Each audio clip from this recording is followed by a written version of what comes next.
My homie told me he was putting in his paperwork. He was giving the job his notice. He said him and his lady was moving down in the Carolinas and starting all over. They was getting a fresh start. They wanted to see something new, be somewhere new. He said, man, I'm up for the adventure. Now, at the present time, the job he was putting in, he was making six figures.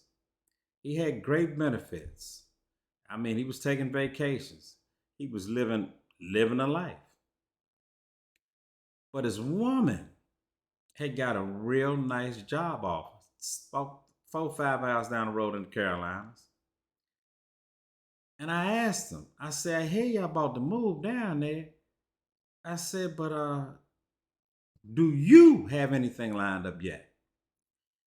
And he was like, nah, dog. He said it's all good. He said, man, my resume is padded. He said, got me a little bit of money saved up. He said, man, I'm about to make this move. Me and my lady, we headed down to the Carolinas. I'm like, awesome. Good luck with that, dog. And get down to Carolinas. And she got a great job. They already had a townhouse picked out. I mean, a nice joint. I mean, plush neighborhood. I mean, it was nice. And he had been working his whole adult life. And like I said, he wasn't no bum dude. He had a great resume. As a matter of fact, the last 4 or 5 years that they was living up in the DMV, they were staying in his place. He was the breadwinner. Fast forward this about 3, 4 months. He say home. Well, in her home. He's sitting in the backyard. He puffing on a guy and he's sipping on some cognac. He said the weather was great, man. He was having a good time. He said his woman came home and said, you know, I'm tired of coming home every day, seeing you in the backyard, smoking and drinking. She said, how long do you think I'm going to be taking care of you? Now, he said when those words rung through his ears, he almost threw up his drink and gagged on his gobble. And his response was, hold up. The last 5 years that we was in the DMV, I was the breadwinner. I was the one paying all the bills. And I ain't never, ever said nothing to you about what you gonna do. He said she looked him in his eyes. She said, that was then, and this is now. How long do you think I'm gonna be coming home, watching your sorry behind, drinking and smoking in the backyard? He said he felt like a brand new $3 bill.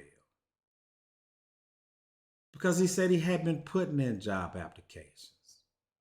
He said the best things came up with stuff that was just over minimum wage. And he like, man, when you used to make good money and you used to have benefits, he just couldn't see himself taking one of them little jobs down there making about 16, $17 an hour. Because he was way past that point in his life. He said, man, the arguments started picking up. He said the sex slowed down to nothing. He said after about, I don't know, 2, 3 weeks of that, he was back home at his mama's house. He said this was the lowest point in his life. And I'm saying all that to say this. It's okay to follow your loved ones. But if you're established and you got a good job, before you relocate, find yourself some work, apply for some jobs, especially if you've been used to taking care of yourself, especially if you ain't been used to sitting down and letting somebody take care of you. Interview, get a job, make sure you can get a job before you just pack up and go under somebody else's umbrella, especially if you're a man. Make sure it's all right before you just pack up and go. He said, because it took him at least another 2 or 3 months after he got home before he even got back on his feet, close to where he was at before he left.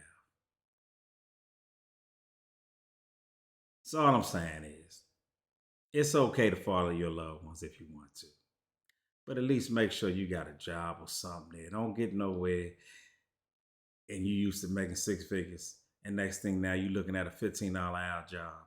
That ain't gonna work for you. Look here, y'all. My name is Daryl Moore. Check out my book, Money Hungry. Peace, love, happiness. I'm out.